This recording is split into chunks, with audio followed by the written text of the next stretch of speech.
সোনারপুর থানার পুলিশের অভিযানে আগ্নেয়াস্ত্র সহ ধরা পড়ল এক যুবক। ধৃতের নাম জয় ঘোষ। তিনি রাজপুর সোনারপুর পুরসভার 25 নম্বর ওয়ার্ডের বাসিন্দা এবং এলাকার সক্রিয় তৃণমূল কংগ্রেস কর্মী বলে জানা গিয়েছে। সম্প্রতি আমাদের পাড়া আমাদের সমাধান ক্যাম্পে তাকে কাউন্সিলর সোনালী রায়ের বিরুদ্ধে চোর চোর স্লোগান দিতেও দেখা গিয়েছে। সোর্স মারফত খবর পেয়ে চৌহাটি এলাকা থেকে তাকে গ্রেফতার করে পুলিশ। পুলিশের সূত্রে খবর, জয় ঘোষের কাছ থেকে উদ্ধার হয়েছে একটি ওয়ান শাটার এবং কার্তুজ। স্থানীয় সূত্রে জানা গেছে, সম্প্রতি 25 নম্বর ওয়ার্ডে আয়োজিত আমাদের পাড়া আমাদের সমাধান ক্যাম্পে কাউন্সিলরের বিরুদ্ধে বিক্ষোভ দেখাতেও অংশ নিয়েছিলেন জয়। এদিন তার গ্রেফতারের খবর ছড়িয়ে পড়তে চাঞ্চল্য ছড়ায় এলাকায়। ঘটনায় মুখ খুললেন 25 নম্বর ওয়ার্ডের কাউন্সিলর সোনালী রায়। তিনি কি বলছেন শুনুন। কিছু বলার নেই। অভিযোগ তো আমি দীর্ঘদিন ধরে করছিলাম।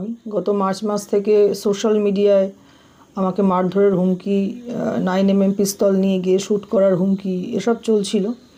তো জনপ্রতিনিধি পরে প্রথমে একজন সাধারণ নাগরিক এবং পরিবার আছে, সেজন্য একটু আশঙ্কিত ছিলাম। প্রশাসনের বিভিন্ন স্তরে জানিয়েও ছিলাম। এবং আপনারা জানেন ঘটনা কি ঘটেছে ক্যাম্পের বাইরে, সবটাই আপনারা জানেন। তো প্রশাসন যে তৎপর হয়েছেন এবং দায়িত্ব সহকারে অপরাধীদের চিহ্নিত করেছেন, এজন্য আমি প্রশাসনকে কৃতজ্ঞতা এবং ধন্যবাদ জানাবো। অন্যদিকে পুলিশ সূত্রে খবর, জয় ঘোষের নামে একাধিক অভিযোগ রয়েছে। অতীতে বিভিন্ন অপরাধমূলক ঘটনায় জড়িত থাকার অভিযোগে তাকে গ্রেফতারও করা হয়েছিল। তাই এদিনের গ্রেফতারকে গুরুত্ব সহকারে দেখছে পুলিশ। ইতিমধ্যে আগ্নেয়াস্ত্র উদ্ধারের ঘটনায় আর্মস অ্যাক্টের মামলা রুজু করে তদন্ত শুরু করা হয়েছে।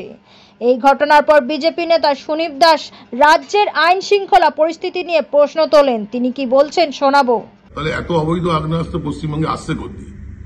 পশ্চিমবঙ্গের অবস্থা দাঁড়িয়েছে, যত অবৈধ অস্ত্রের যা সন্ধান পাবে সব তৃণমূল নেতার কাছে। আর পুলিশ দেখেও না দেখার ভান করে, কারণ তৃণমূল কংগ্রেস থাকলে পুলিশ চুপচাপ কিছু বলতে পারবে না। আজকে এটাই পশ্চিমবঙ্গের ভবিতব্য।